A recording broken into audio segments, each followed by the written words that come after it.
Dans les commentaires, Laura m'a demandé comment prononcer tired and scared. Au lieu de te donner la réponse que pour ces deux verbes, Laura, je vais t'expliquer comment prononcer tous les verbes qui finissent en ED. Bon, mais certains d'entre vous risquent de demander c'est quoi les verbes en ED. C'est très simple. En fait, tous les verbes réguliers, quand on parle au passé, on met ED à la fin du verbe. Par exemple, aujourd'hui, on va dire I work, je travaille. Le passé de I work, qui est un verbe régulier, ça va être I worked, j'ai travaillé. De la même manière, I want, aujourd'hui, ça veut dire je veux, I want. Vu que c'est un verbe régulier, on va dire I wanted, je voulais hier. Par contre, les verbes irréguliers, ça c'est vraiment autre chose. I eat, ça veut dire je mange. I ate, au passé. C'est la liste des verbes irréguliers dont je suis sûre que tu as déjà entendu parler. Donc nous, on se concentre aujourd'hui sur tous les verbes réguliers. Il suffit de mettre ED à la fin du verbe. Mais la question de Laura, c'est de savoir comment prononcer à l'oral ED à la fin du verbe. Parce qu'en effet, il y a plusieurs manières de le prononcer. Il y a 3 manières exactement. Première manière de prononcer le ED à la fin du verbe, c'est ID. Imagine juste qu'à la place du ED, tu as ID. I want, I wanted. I want, I wanted. Je veux, je voulais. Deuxième manière de prononcer le ED à la fin d'un verbe régulier, c'est le T. I look, I looked. La même chose, imagine juste que le T est à la place du ED. I look, I looked. Je regarde, j'ai regardé. Enfin, la troisième manière de prononcer ED, c'est tout simplement un D. I love, I loved. J'aime, j'ai aimé. C'est comme si tu supprimais le E. I loved. Comment savoir maintenant quelle catégorie utiliser?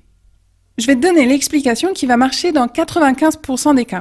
Je dis 95% des cas parce que tu sais que cette chaîne, le but pour moi, c'est vraiment que tu puisses parler l'anglais, te libérer enfin de l'anglais pour atteindre tes rêves. On n'est pas là pour apprendre tous les petits détails de la grammaire et de la conjugaison. Donc il suffit que tu saches ça et ce sera bon pour ton quotidien. La première catégorie, ID, tu vas l'utiliser à chaque fois que la prononciation du verbe finit par D ou T. Là, tu vois, on a want. Ça sonne comme T, donc ça va être la prononciation ID. La deuxième prononciation, tu vas l'utiliser à chaque fois que tu entends le verbe à la fin se finir par F, K, P, S ou CH. Là, on a l'exemple de look.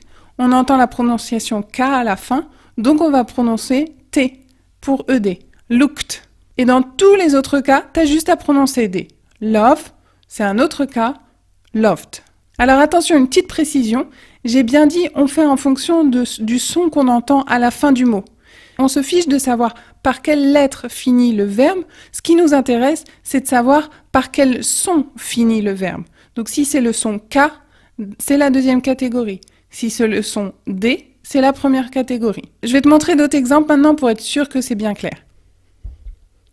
Hate, ça veut dire détester. Hate, le son c'est T, donc c'est la première catégorie. Hated.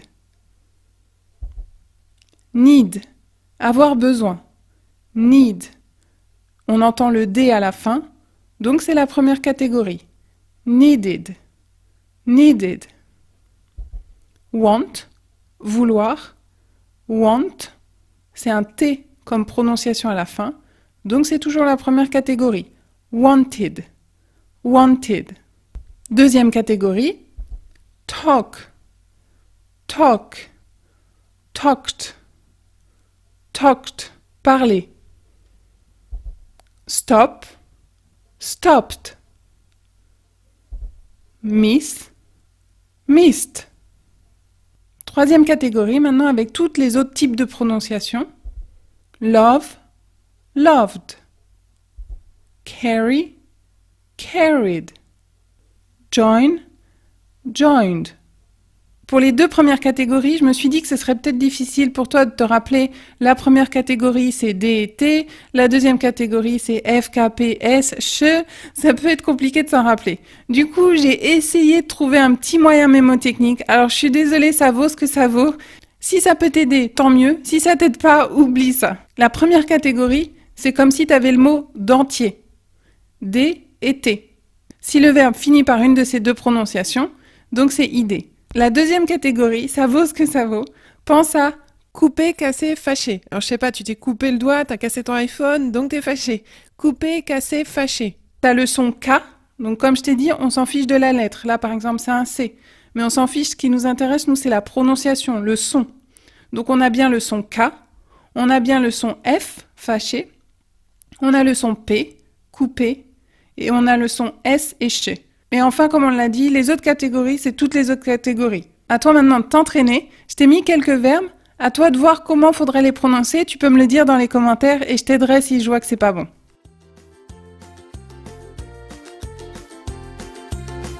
Et libère-toi enfin de l'anglais avec My Liberty TV.